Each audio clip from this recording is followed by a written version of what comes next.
சஷ்டி கவசத்துல ஒரு வரி வருது, ஒரு நாள் 36 கொண்டு. அதாவது கந்த சஷ்டி கவசத்தை ஒரு நாளைக்கு 36 முறை படிக்கணுமா. படிச்சா 7 மணி நேரம் ஆகும். நான் படிச்சிருக்கேன். ஆனா கலியுகத்துல கந்த சஷ்டி கவசத்தை ஒரு நாளைக்கு 36 முறை படிக்கிறதுக்கு நேரம் இருக்காதுன்னு தான் அதுலயே சூட்சுமமாக ரகசியமாக ஒரு விஷயம் சொல்லப்பட்டிருக்கு. முருகனுடைய அருளால் நான் தெரிஞ்சுக்கிட்டேன். அதை நான் உங்களுக்கு சொல்றேன்.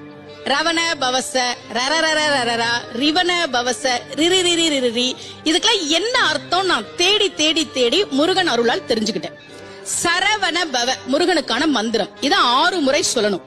இப்ப சாவ தூக்கி பின்னாடி போட்டீங்கன்னா ரவண பவச, அத 6 முறை சொல்லணும். இப்ப ராவ தூக்கி பின்னாடி போட்டா வனப வசர, வாவ தூக்கி பின்னாடி போட்டா நபவ சரவ, இப்ப நாவ தூக்கி பின்னாடி போட்டா பவ சரவண, பாவ தூக்கி பின்னாடி போட்டா வசர வனப.